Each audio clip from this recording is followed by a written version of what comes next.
Usa ka pagtuo, usa ka tingog, usa ka katawhan.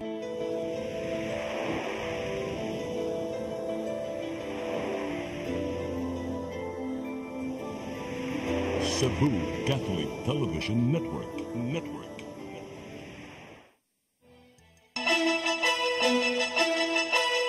Uluhan sa mga balita sa Sayri 47. Libuan ka mga deboto ni salmot sa Walk with Mary.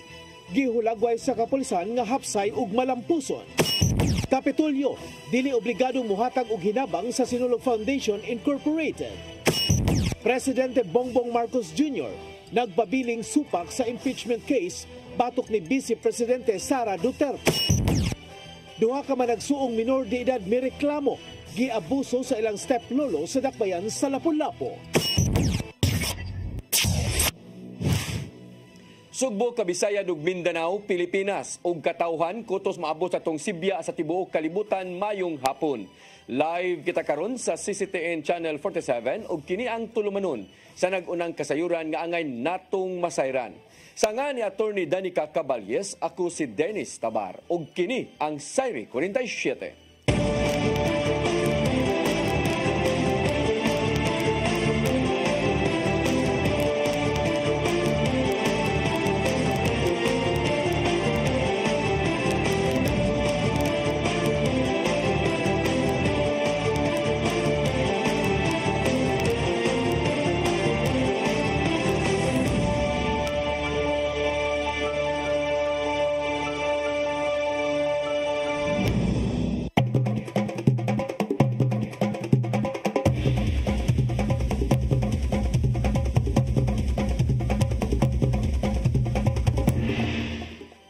O karon sa kompletong detalye sa atong mga balita, libuan ka mga deboto ang nisalmot sa Walk with Mary kaganinang kadlawon diin giprosesyon ang imahen sa Birhen sa Guadalupe. Sentro sa wali sa pari gikan sa Guadalupe Church ang paglaom nga mao'y tema sa Jubilee 2025. Ang kasayuran ihatod ni Gian Navarro. Santa Maria, Inahan ka sa Diyos, iampo mo kami ng mga kasalanan, karon sa oras sa among pagkamatay. Amen. Inagsa sa libuan ka mga Katoliko ang Walk with Mary procession ganiyang kadlawon nga usa sa mga highlights sika 400 nga kasaulugan sa Fiesta Señor dinhi sa Sugbo. Human giprosesyon ang imahen sa Birhen sa Guadalupe. Kuyog ang ubang mga deboto, nag-abot sila sa ubang mga Katoliko aron magbaktas sa 12 kilometros nga ruta gikan sa Fuente Osmeña. Napuno hinuon sa kadasig ang mga deboto sa pagkuyog sa prosesyon samtang ang uban nakahigayon sa pagdala sa imahen sa Birheng Maria ug ni Santo Niño. Dala na usab ang ilang pag-ampo ug pangamuyo nga unta matuman ang ilang mga gipangayo. Maayo ang nahimong pag-aginod sa prosesyon tungod na sa pagbantay sa mga sakop sa kapulisan o ubang volunteers aron makontrolar ang pagsugwak sa mga tao. Hangtod nga niabot ang imahen sa mahal nga Birheng Maria sa Basilika human sa usa ka oras nga prosesyon.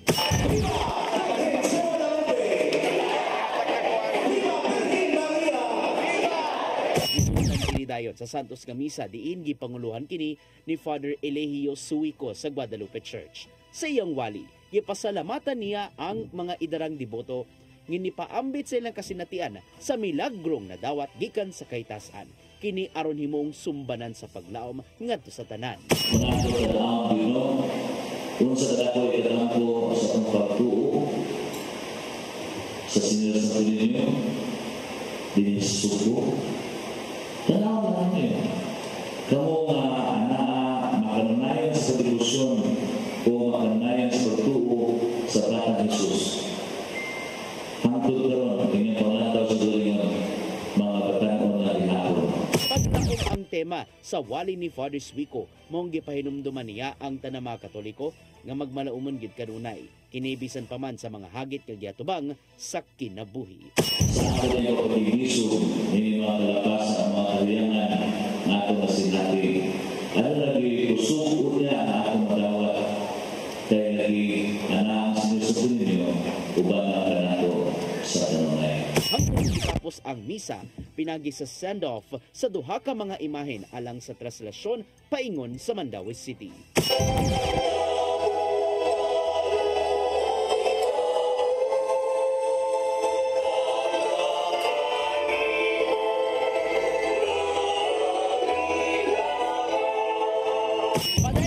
Ang mga santos nga misa diri mismo sa Basilica Minore del Santo Niño samtang nagpadayon ang traslasyon.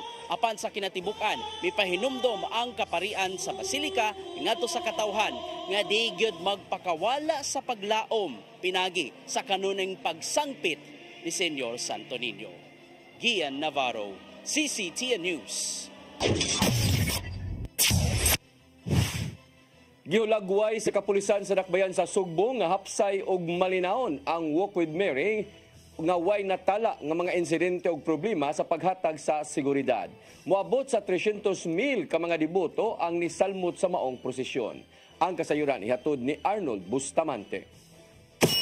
Ginagsa sa mga debotong Katoliko ang Walk with Mary ganang kadlawon gigabanawan sa kapulisan sa Dakbayan sa Sugbo ug sa Cebu City Disaster Risk Reduction Management Office moabot sa 300,000 ang gamisalmot sa prosesyon. Mato ni Police Lieutenant Colonel Maria Teresa Makatangay, Deputy City Director for Operations sa Cebu City Police Office, nga wala sila makasugat og problema bisan pa man sa kadaghan nga minunot sa maong relihiyosong kalihukan. Una na nga nipakatap og kapin sa 1,000 ka mga pulis ang Cebu City Police Office, wala pa ilabot dinhi mga force multiplier sama sa Barangay Tanod, Task Force Kasaligan ug ubang ahensiya sa gobyerno aron lang hapsay ug malinawon ang Walk with Mary. Assessments sa Walk with Mary very peaceful and orderly. So far wala tayo na monitor ng incident that will cause us alarm. Dutang sa mga tangay nga bisan nagsugwak na aga mga debotong Katoliko sa Osmeña Boulevard ug naokupar na ang unom ka lane apan hapsay gyud nila nga nahatod ang imahen ni Birhen Maria sa Basilica Minore del Santo Niño nga wala natala nga nasakitan og naangol. Duha ka oras sa wala pa magsugod ang prosesyon, mato ni Makatangay, ilan nang gipurma ang PC nga magsilbing crowd control aron pag-agi sa karosa hapsay na kini ug aga mga tawo dili usab wild sanglit naghuwatra kini nga makaagi sila nga tubangan ang Birhen sa Guadalupe. Unang nabalaka si Makatangay nga inigabot sa kulon mumugna kini stampede tungod kay mihiuot ang karsada apan ang solusyonan nila kini pinagi sa pag-inat sa mga tawo nga dili mununod sa prosesyon. Human sa misa sa Basilica gisunod dayon ang traslasyon paingon sa Dakbayan sa Mandaue nga gisugat usab sa mga pulis sa mong syudad sa boundary sa syudad sa Mandaue ug Susugbo. Sunod nga pangandaman sa kapulisan sa Dakbayan mao ang suleng prosesyon ugma nga gilawman ni Makatangay nga mo triple o sobra pa ang mosalmot dinhi tungod ka adlaw na kini. Dinhi na ipakatap ang libuan ka mga pulis ug ang 22,000 ka mga tinunan gikan sa lain-laing nga tunghaan sa syudad sa Sugbo. We expect swelling of people that will be joining the procession tomorrow, but because it is already the solemn foot procession, and apart from what it is covering almost as the same route as the Grand Mardi Gras. So expected siya nga mas mudaghan siya. Habang di pagkatangay sa mga tao nga moapil sa solemn prosesyon nga mosunod lang sa lagda nga gipatuman sa kapulisan ug sa simbahan aron dili makasugat og problema o bag-amping sa kanunay aron dili mabiktima sa mga kriminal. Arnold Bustamante, CCTN News. Gihulagway sa kapulisan sa Dakbayan sa Sugbo nga malinawon ang libreng concert sa Cebu City Sports Center kagabi bisan pa man sa pagdasok sa mga tao nga gustong musulod sa venue. Walay natala ang kapulisan nga insidente gikan sa pagsugod hangtod sa pagtapos sa pasundayag. Ang kasayuran hatod pagbalik ni Arnold Bustamante. Makita sa mga post sa social media ang daghang mga tao kasagaran mga batan-on nga ang nagduot-duot nga nagtinguha nga makasulod sa Cebu City Sports Center aron mosaksi sa libre nga concert kagabi nga mimugna og kabalaka sa mga netizen basin dunay daw tang mahitabo. Apan mato ni Police Lieutenant Colonel Maria Teresa Makatangay, Deputy City Director for Operation sa Cebu City Police Office, nga bisan sa maong senaryo walay natala nga insidente nga kadaot ug nahuman ang libreng concert nga malinawon ug hapsay. May pasabot si Makatangay nga samtang nangandam pa sila sa paghatag sa hugot nga seguridad, istudyohan na nilang daan ang mga nanglabay nga mga concert diha sa Sports Center kung unsaon nga dili magubot ug dunay masakitan sa mga mananaway. Ang natabong duot-duot normal lamang kini sigon ni Makatangay tungod sa kadaghan sa mga tao. Base sa report gikan sa Cebu City Disaster Risk Reduction Management Office, dili mobo sa 30,000 ka mga tao ang nananaw sa sulod sa Sports Center nga nahatagan nila sa seguridad. We're just glad that those those who went to see it, they really followed the instructions given to them by the security forces and they cooperated. And we're very happy that things turned out the way it was. Unang kinawatong report sa makatangay nga doon ay nagbinatuay sa sunod sa venue. Apan doon na sila kipangbadlong nga mga batanon nga nagsaba-saba sa may dalan RR Landon na gusto nga mapugo sa pagsulod apan mipatuor sa kini. Giangko niya nga dili gyud mahimo nga ipugo sa pagpasulod ang tanang nga mga tao tungod kay doon nalay kapasidad ang sports center nga kung tugutan kini mahimo nga maghatag og peligro sa tanan. Nagsugod ang concert sa alas 7 sa gabi ug natapos kini alas 11 na nga nahimong hapsay ang pagsulod ug paggawas sa mga mananaway. Arnold Bustamante, CCTV News. Pipila ka mga pulis ug medical responders sa Mandawi City ipadala dinhi sa dakbayan sa Sugbo ato sa sinulog karong Domingo. Kini aron makaabag ug makatabang sa seguridad ug paghatag og medical assistance sa katawhan. Ang kasayuran hatod ni Mary Rose Sagarino. Matod ni Pulis Colonel Julius Agandoy, ang direktor sa Mandawi City Police Office, nga moabot sa 200 ka mga pulis ang i-augment ngadto sa Cebu City atol sa sinulog pagtabang sa seguridad. Si Sagandoy nagkanayon nga bisan pa man sa ipada nga pulis, dili ra kini makaapekto sa seguridad sa Mandawi. Ang Mandawi City Disaster Risk Reduction Management Office mopadaos sa og 20 ka responders ug adunay medical station ngadto sa Barangay Lorega, San Miguel alang sa sinulog Grand Parade. Sunday, naasa ba? Aside from our personnel, medical backup sa Mandawi, naasa din ang medical station. Kini wala pa ilabot sa Barangay Emergency Responder sa Mandawi nga mag-augment og ilang brigade. Ang CDRRMO ni padaosab og responder sa Cebu City atol sa traslasyon kaganina ug ugma Sabado mo padaosab sila og backup alang sa solemn procession. Ang Traffic Enforcement Agency of Mandawi kun team mutabang usab sa pagman sa trapiko sa mga utlanan sa Mandawi City ug Cebu City. Reinforce sa Cebu City kay I know kompleto naman sila. So tabang kami sa amuang in. Mary Rose Sagarino, CCTV News. Dili mo minus, 13,000 ka mga tao ang nisalmot sa traslasyon sa syudad sa Mandawi bisan pa sa nasinating pag-uwan-uwan. Sa wali sa welcome mass, gihimug-atan usab ang pagpatigbabaw sa pagtuo ug paglaom. Ang kasayuran ihatod ni Mary Rose Sagarino. Wala kapugong ang uwan sa pagpakita sa mga tao sa ilang debosyon sa Balaang Bata Senyor Santo Niño. Bisan pa sa uwan nga nasinati, nagtapok ang mga tao kilid sa karsada aron lang makita ang mga imahen sa Sagrada Familia ni Senyor Santo Niño, Birhen sa Guadalupe ug Senyor San Jose ato sa traslasyon sa Mandawi. Giwara-wara ang ilang mga kamot ug statwa ni Santo Niño. Sa utlanan sa Cebu City ug Mandawi, gipahigayon ang turnover sa convoy kang Mayor Glenn Bresede gikan kang Mayor Raymond Alvin Garcia. Senyor, manghinaot ta, karon malipay kay tas pagsugat sa atong imahe Senyor Santo Niño nga para sa Mandawihanon manghinaot po nga magpadayon. Mandawihanon may hugmaon din is kalinaw. Unya manghinaot po magpadayon ng kalinaw karon hangtod umabot eleksyon hangtod pa sa katuigang umabot.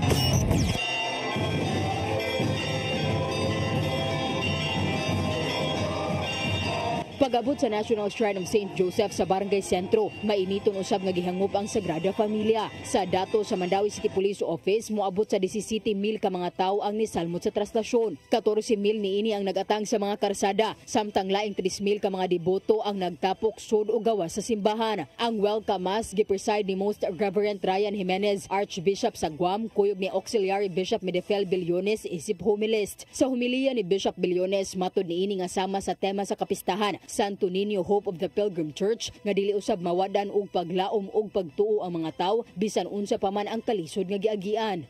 Jesus to his Christological mission aron makatag ang paglaom o kaliwasan kanang kanang Father's house of Father's business is to offer his life aron makadawat kay kapatawaran kaliwasan o paglaom. Mahal sumod si Jesus, wala lamang niya ihatag ang iyang kidney, ihatag niya ang iyang kasing-kasing, ang iyang tibuok lawas, at ilansang sa krus, ang Santo Niño, mao ang Jesus Nazareno. Maula na siya ang ultimate message sa paglaban. Usa ka opisyal nga nitambong sa misa mao si Mayor Glenn Bresede, mga konsihal ug si dismissed Mayor Jonas Cortez. Nitambong usab si Congresswoman Emery Lola Papuano Dizon ug si Vice Mayor ni Risa Son Ruiz. Ang mga imahen sa Sagrada Familia ni Senyor San Jose, ni Senyor Santo Niño ug Birhen sa Guadalupe magpabilin dinhi sa National Shrine of St. Joseph sa tungang gabi. Sa dili pa ang traslasyon paingon sa Lapu-Lapu City didto sa Birhen sa Regla ug ikabuntag sa Sabado alang sa fluvial procession. Ikaduhang higayon na karong tuiga ang pagkuyog ni Senyor San Jose sa fluvial procession. Mary Rose Sagarino, CCTN News. Gipaygayon kaganiyang buntag ang send-off ceremony sa 700 ka mga personnel nga mubantay sa seguridad ato sa traslasyon unyang tungang gabi. Dulan 400 ni ana nagikan sa Lapu-Lapu City Police Office ug ang ubang personnel nagagikan sa City Traffic Management System, Naval Forces Central Philippine Air Force ug Lapu-Lapu City Fire District. Alas 12 sa tungang gabi pa ilabang sa First Mactan-Mandawi Bridge padung sa Dakbayan sa Lapu-Lapu ang imahen sa Holy Family apan alas 10 pa lang sa gabi magsugod na ang ilang deployment. Mato de Police Lieutenant Colonel Christian Torres ang spokesperson sa LCPO nga lahos pa hangtod ugmang adlaw ang ilang deployment paghuman sa fluvial procession. Fluvial, di pangya pumupula out atong personnel diri sa mga baybay ba. Dikan sa Pantalan, sa Muelle War, sa first base, second base, expect man ka na ang naging mga tao diha.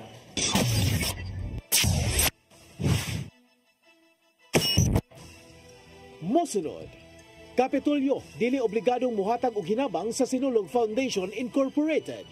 Kanaog daghan pa mga balita sa pagbalik sa Saire 47.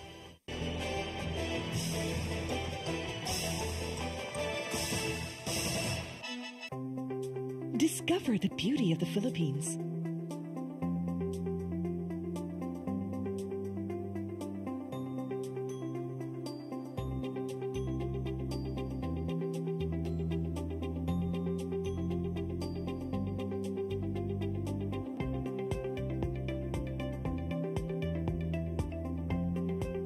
With Philippine Airlines, the country's flag carrier.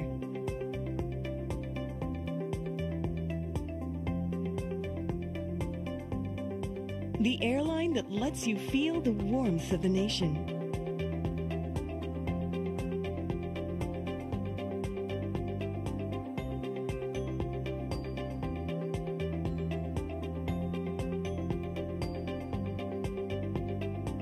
Mabuhay!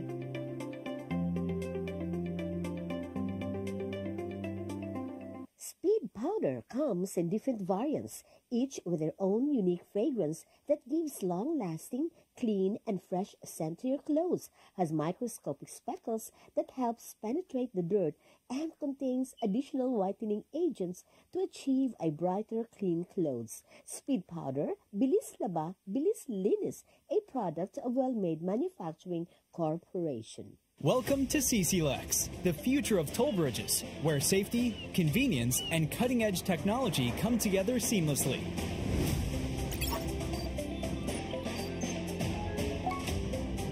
Cebu-Cordova Link Expressway is your state-of-the-art modern toll bridge, a true marvel of engineering, where its towering beauty meets functionality, redefining your travel experience. This 8.9-kilometer expressway boasts a host of remarkable and sophisticated features, pioneering inclusivity in expressways in the country. Our commitment to quality is unwavering. The road surface of our toll bridge is engineered to perfection, providing a smooth and comfortable driving experience. Raises the bar of the lifestyle of people around us. Experience the future of toll bridges with us. Safety, convenience, and exceptional quality await you. CCLEX, your bridge to a better tomorrow.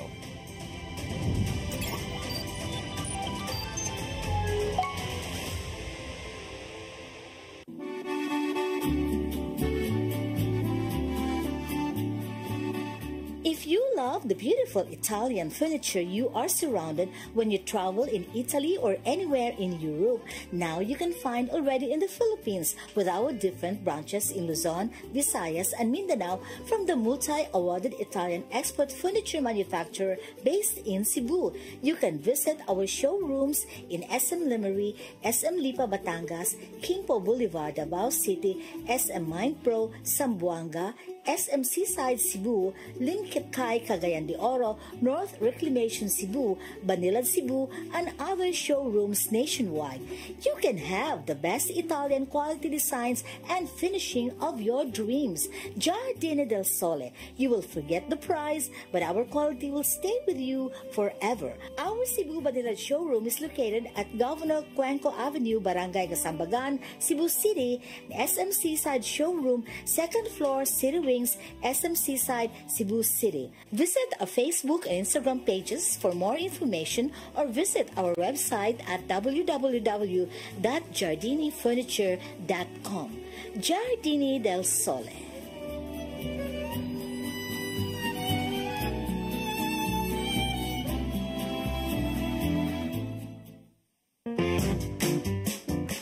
In the heart of Cebu lies an ideal place for the people on the go.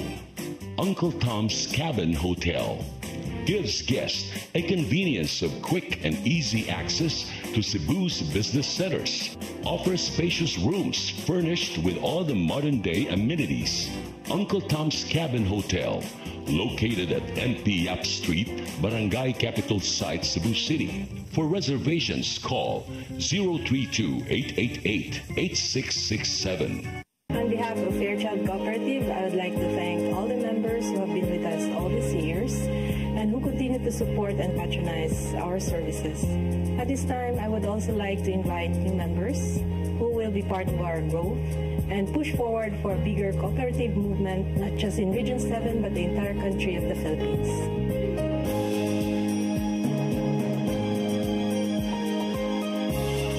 Fairchild Cooperative. Your cooperative, your community, your partner for life.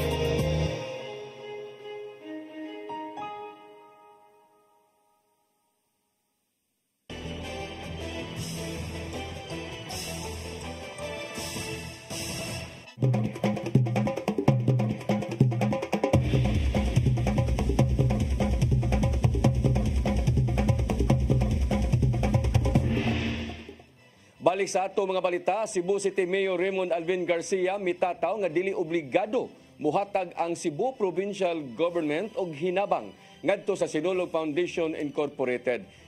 Dungan kini sa iyang pasalig nga paigo pa ang pundong gigahin sa syudad alang sa maong kasaulugan. Ang kasayuran ihatod ni Cristel Joy Filerca. Gitataw ni Mayor Raymond Alvin Garcia nga dili obligadong mohatag ang Cebu Provincial Government og financial aid ngadto sa Sinulog Foundation Incorporated. Subay usab sa pagklaro ni Garcia nga conditional ra ang gipangayong ayuda sa nakalabay lang nga Sinulog Festival. Kini mao'y gitataw sa mayor human napasar ang resolusyon sa konseho bahin sa pagpangayo og financial assistance sa Kapitolyo alang sa pagsaulog sa kapistahan. Suma pa ni Garcia nga dili mahimong mamugos ang city government sa pagpangayo og abag ngadto sa Kapitolyo. Ilabi na nga natribukar usab sa regular session ning simanaha nga wala nahatag sa provincial government ang tabang ngadto sa SFI. Nahitabo ni adtong tuig 2024 ang kondisyon ni Governor Gwen Garcia nga andam nilang tabangan ang Cebu City Government kung ibalik sa Cebu City Sports Complex ang Sinulog. Ni anang panahuna naglali silang Garcia og kanhi Mayor Michael Rama bahin sa Sinulog venue nga South Road Properties nga matud pa kuyaw alang sa ubang contingents. Hinungdan nga giuyunan sa mayor ang nahimong pagtataw ni Konsehal James Cuenco bahin sa mong issue. Dugang pa ni Garcia nga kung ugaling tumanon man sa Kapitolyo ang hangyo sa kagamhanan sa syudad sa Sugbo, ibutang lang kini sa trust fund nga gigahin sa gastuhanan sa Sinulog. Samtang gitataw usab sa mayor nga paigo pa ang 105 million pesos nga budget alang sa Sinulog 2025, bisan pa man og una nang nahatag ang subsidy nga hangtod 1.5 million pesos ngadto sa matag contingent. Cristel Joy Filerca, CCTN News. Malacanang mitataw nga nagpabiling hugot ang baruganan ni Presidente Bongbong Marcos Jr. kabahin sa pagbabag sa gidusong impeachment batok ni Vice Presidente Sara Duterte. Sukwahi kini sa nahimong panglantaw sa ilang presidential chief legal counsel. Ang kasayuran hatod ni Gian Navarro. Nagpabiling hugot ang baruganan ni Presidente Ferdinand Bongbong Marcos Jr. nga dili panumbalingan ang panawagan nga tangtangon sa katungdanan si Vice Presidente Sara Duterte. Kini ang nimong pahinumdum sa Malacañang, sukwahi sa nimong panglantaw ni Chief Presidential Legal Counsel Juan Ponce Enrile bahinini. Siyang Facebook post, may pahimangno si Enrile nga mag-antos ang nasod kuno ganing sundon ang buot nga ipasabot sa Iglesia ni Cristo sa ilang National Rally for Peace. Nabantayan sa uban nga ang mensaheng gipadangat sa mong rally mao ang pag-uyon sa pamahayag ni Marcos Jr. nga supako ng panawagang i-impeach si Duterte. Dungan pa sa pagtataw nga alang kana matod pa sa kalinaw sa nasod nga mo'y ilang gustong ipadangat. Apan giklaro ni Executive Secretary Lucas Bersamin nga samtang gipanaminan ni Enrile ang mga mahinungdanong issue, nagpabilin gyud kung unsa man ang baruganan sa presidente.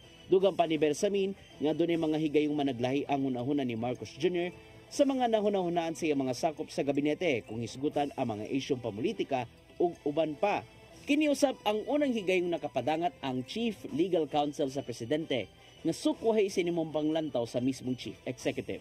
Nakaungong na karon sa Kongreso ang tulo ka impeachment complaints batok ti Vice Presidente Duterte ug gipaabot ang 1/3 nga boto gikan sa mga kongresista aron mahinayon. Gian Navarro, CCTN News. Napaglantawan sa Department of Interior and Local Government na mga himong lugwayan ang termino sa Philippine National Police Chief nga si General Romel Francisco Marbel hangtod na sa buwan sa Hunyo.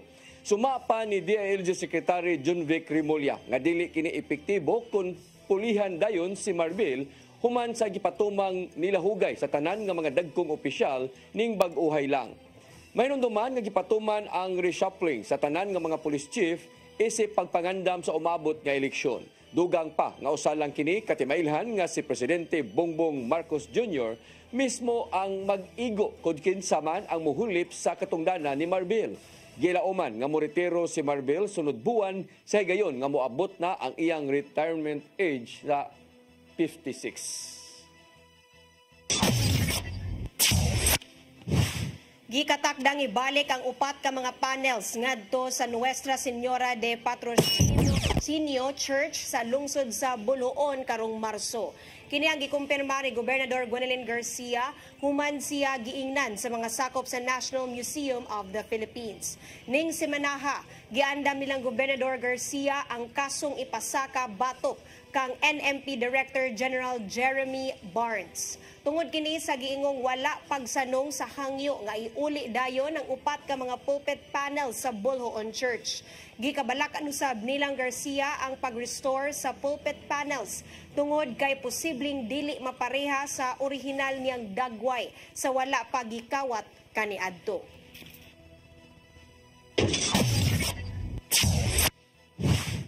Sa laing balita, hapit masunog ang bunkhouse sa Lapu-Lapu City Police Station 3 nga nahimutang luyo sa maong police station. Diha ni sa barangay Gunob, pasado alas 7 kaganinang buntag. Matod ni FO1 Vincent Ray Reyes, ang fire investigator, nga mga basura sud sa maong bunkhouse ang nasunog. Dali kining gitubag sa Lapu-Lapu City Fire District ug wa kini mudako. Apan mitataw si Lieutenant Colonel Christian Torres, ang spokesperson sa LCPO, nga dili kini bunkhouse sa PNP. Abandon kini nga CR. Kini ang gipanag-iya sa LGU ug diha lang sa una gipapuyo ang mga tiglimpyo sa mao nga police station. Matod niya nga posibleng adunay katul nga gibiyaan, hinungdan nga nidakop sa mga gamit nga posibleng masunog tungod kay gihimo na usab kini nga bodega. Tan-aw na palimpyuhan nila na siyang area para dili na mo sa mga naman tabuha. Kaya Muslim mo dito mga paano ba? Himo ng junk nila ba? Mosunod, duha ka managsuong minor de edad may reklamo, giabuso sa ilang step-lolo sa dakbayan sa Lapu-Lapu. Kanaog daghan pa mga balita sa pagbalik sa Sayre 47.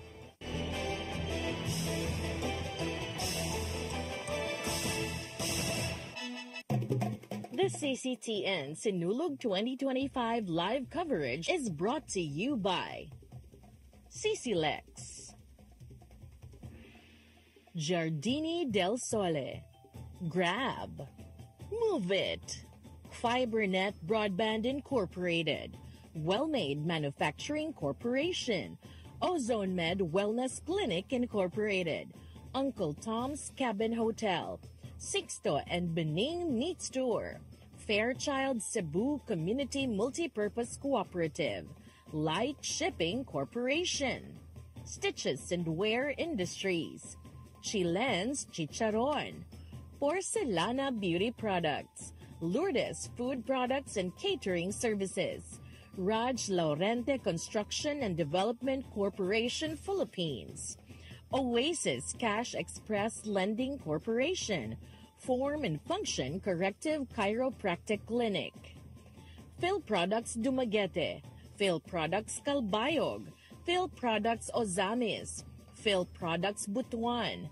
Phil Products Tacloban, Bogo Cable TV, Surigao Cable TV, Real Speed Cable TV Bohol, South Seas Vision View Bohol, Bohol Community Cable TV, Bacolod Cable TV, Cine Cebu Main Cebu City, Cine Cebu Danao City, Cine Cebu Minglanilla, Cine Cebu Toledo City, Cine Cebu Lapu-Lapu City, Cine Cebu Bantayan Island, Cine Cebu Olango Island, Cine Cebu Dalaget, and Cine Cebu Lamak Multipurpose Cooperative. Viva Pit Senor!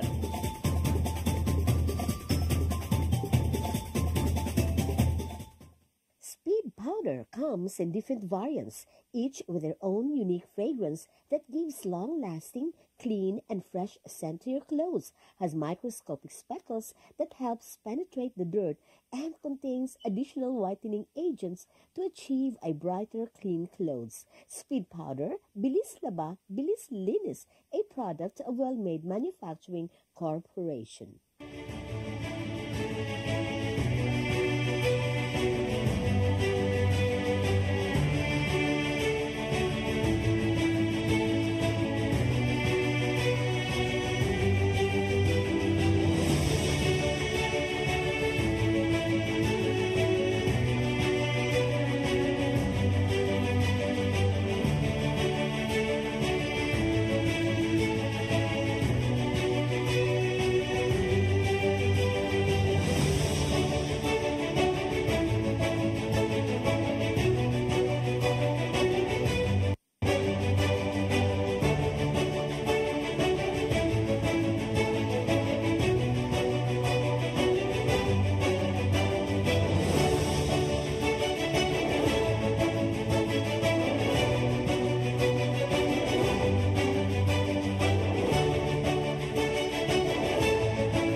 Balik sa atong mga balita, duha ka managsuong minor de edad sa Lapu-Lapu nga nagpangidaron og 14 o 17 anyos may reklamo sa kapuyo sa ilang lola tungod sa pagpahimos sa ilang pagkababay.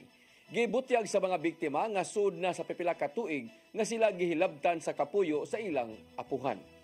Ang kasayuran ihatod ni Cristel Joy Filerca. Sukad 8 anyos, nahimo ng biktima sa pagpangabuso ang usa ka 14 anyos nga babay kinsa nagpuyo sa iyang lola sa dakbayan sa Lapu-Lapu. Kung walay laing tao sa ilang panimalay, paghilabtan siya sa kapuyo sa iyang lola nga iyang steplolo. Sulod sa 6 ka tuig, gianto sa biktima ang iyang pait nga kasinatian tungod sa kahadlok. Kay gibaharan siya nga kung ugaling mutugan ngadto ni bisan kinsa adunay mahitabo kaniya. Gisuwayan niyag pauli siyang mga ginikanan apan pabalikon siya ngadto sa iyang apuhan tungod kay kini maoy nagpaeskwela kaniya. Uwahing higayon nga gihilabtan siya sa iyang steplolo ni adto lang Enero 9 ning tuiga. Butang nga wa na maagwanta sa biktima, hinunggan nga nitug-an na kini sa iyang amahan pagka Enero 10. Tungod ni ini, gikuha siya sa iyang amahan sa poder sa iyang apuhan ug ato sa iyang pagtug-an sa iyang ginikanan, nitug-an usab ang iyang 17 anyos nga maguwa nga babae nga paghilabtan usab siya sa ilang steplolo sukad paniadtong nagpangidaron siya og 15 anyos. Makahigayon kini sa paghilabot kaniya kung paadtuon siya sa balay sa iyang lola o paghatagan pa siya og baon sa suspect. Niadtong adlawng Martes, Enero 15, nagpablatter na ang inahan sa mga biktima. Apan pagkalunes sa gabi ni ana, nasikop na ang 48 anyos nga gireklamong steplolo human makuhaay og illegal nga drogas. Matod ni Police Lieutenant Colonel Christian Torres, ang spokesperson sa LCPO, nga kagahapong adlaw giduso na ngadto sa piskalya ang mga dokumento aron mapasakaan og kaso ang suspect. Ang mga dokumento o affidavit o atong ebidensya diyan sa Pinkrom na-submit na gahapon. Pero officially wala pa gid nila formally i-docket considering undergo pa siya og case build up or katong magkuhan pa sila na sa pulis o sa biktima para ligon ang kaso prior matos korte. Crystal Joy Felerca, CCTN News. Patay ang 47 anyos nga ex-convict human po sila kagabi sa sitio Lahing 2, Barangay Mabulo, ning Dakbayan sa Sugbo. Ang biktima giila nga si Eugene Gabato Tapipe, 47 anyos, taga Barangay Talamban ug nakaangkon og samad sa dughan ug sa kilid sa iyang lawas. Sa investigasyon sa Babolo Police Station, nasuta nga miangkas ang biktima sa motor sa iyang higala apan dihang padung musulod sa sitio Lahing-Lahing, kalit silang gipamusil sa usa ka lalaki. Bato de Police Major Romeo Kaakoy Jr., hepe sa Mabolo Police Station nga niadtong 2015, nadakpa na sa Mabolo Police Station si Tapipe sa kaso sa illegal nga drogas ug armas. Lalaki nasikop sa NBI 7 tungod sa gingong pagtanyag o forex trading scam gamit ang social media. Nasuta usab sa mga investigador nga dili diay rehistrado ang iyang negosyo. Ang kasayuran ihatod ni Gian Navarro. Gitanggong karon sa National Bureau of Investigation 7 ang usa ka lalaki human gituuhang nalambigit sa foreign exchange scam gamit ang social media. Nadakpan sa entrapment operation nitong Enero 15 si Binglen Mortalia, residente sa Lapu-Lapu City, sudso sa ka-coffee shop sa Escario Avenue, Dakbayan sa Sugbo. Suma pa ni NBA 7 Director Renan Augusto Saliva nga ang modus ni Mortalia mutanyag og hangtod $5 nga kinitaan matag adlaw kung mosulod ang tao sa foreign exchange trading. Aron makasulod, kinahanglan mobayad una og dili mo menos sa 3,000 pesos ngadto kang Mortalia. Makaagni usab siya sa mga kliyente sa pag-invest kung makahatag og updates bahin sa dagan sa forex trading apan napamatud-an kadugayan nga piki diay ito.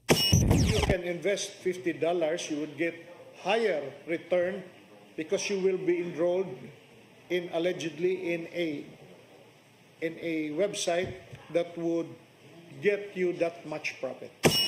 Nidangop silang buhatan ang duha ka mga reklamanteng puros mga negosyante human sila giblock ni Mortalia sa diyang mihatag na silang bayad. Uban sa pakigalayon sa Securities and Exchange Commission, nasuta gyud nga dili rehistrado ang negosyo sa gituuhang scammer. Recently ang XM broker but he is not a member of this.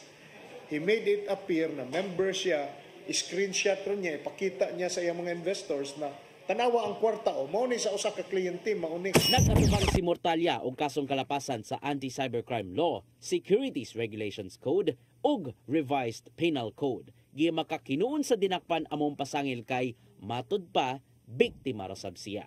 Paimangno karon sa NBA 7 ngadto sa katawhan nga di mangumpiyansa sa mga nitanyag og dako aron makakwarta gilayon. Maong kinahanglang modangop sa SEC kung adunay pagduda sa gisudlang investment. That's why ato ganing gi-inform ang public so that those who were victimized by this person, mo arrest office, mo file a complaint. Although regular filing na. Navarro, CCTN News. Mo kadtong naglangkob sa atong mga balita sa Sayre 47, ako si Dennis Tabar. Ako si Danica Caballes, hangtod Lunes sa inyong paboritong tulumanon. Sayre 47.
ACTN Sinulog 2025 live coverage is brought to you by